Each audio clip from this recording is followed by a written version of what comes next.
After days of speculation, the White House unveiled a 20-point plan to end the nearly two-year Gaza war, secure the release of hostages held by Hamas, and lay out a vision for Gaza's future. President Trump and Israeli Prime Minister Benjamin Netanyahu announced a detailed peace plan for Gaza, urging Hamas to accept the terms. The deal calls for an immediate ceasefire, Hamas's disarmament, and a gradual Israeli withdrawal. It introduces a new international body to govern Gaza temporarily, barring Hamas from any political role. The framework also allows for future Palestinian statehood. Trump described the proposal as a historic day for peace, while Netanyahu backed the plan, saying it meets Israel's war goals.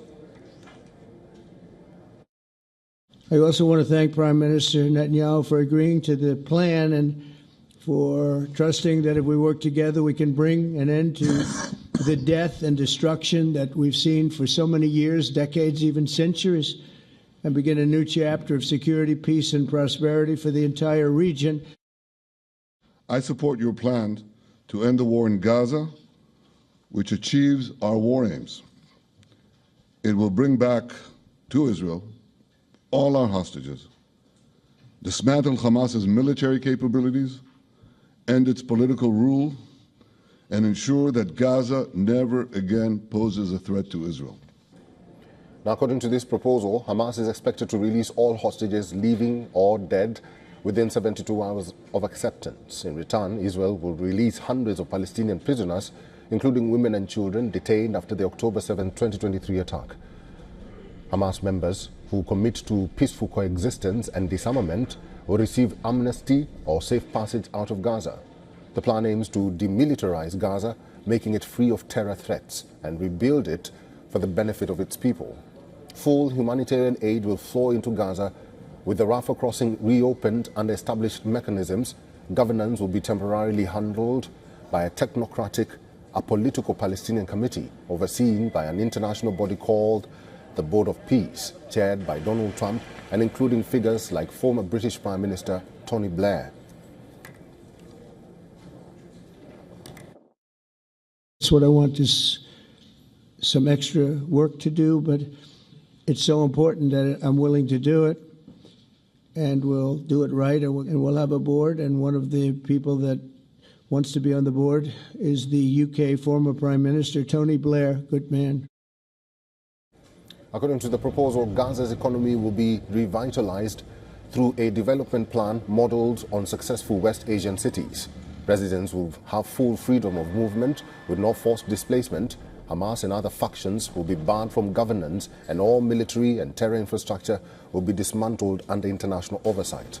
Hamas has not yet responded to the proposal, stating it has not received the plan, leaving uncertainty around the fate of the 20-point proposal. Netanyahu has warned that Israel would finish the job against Hamas if it rejects the deal, while Trump said that Israel would have his full backing to do so if Hamas did not accept the deal.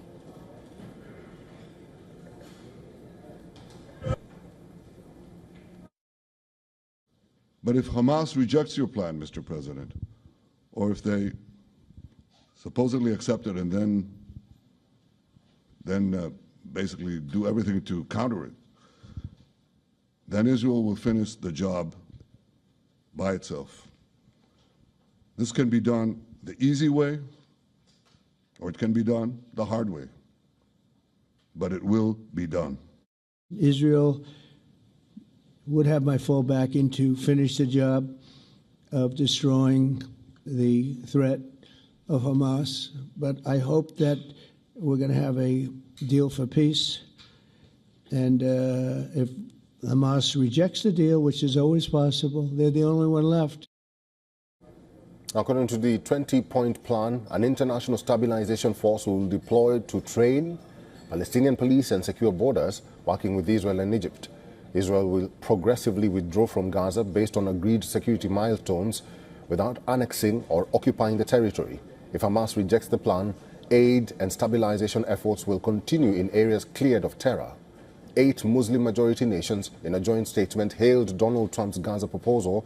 The countries include Egypt, Qatar, Jordan, the UAE, Saudi Arabia, Turkey, Indonesia, and Pakistan. The Palestinian Authority, which is based in the West Bank, but will be set for a role in a post-war Gaza government, also welcomed Trump's sincere and determined efforts.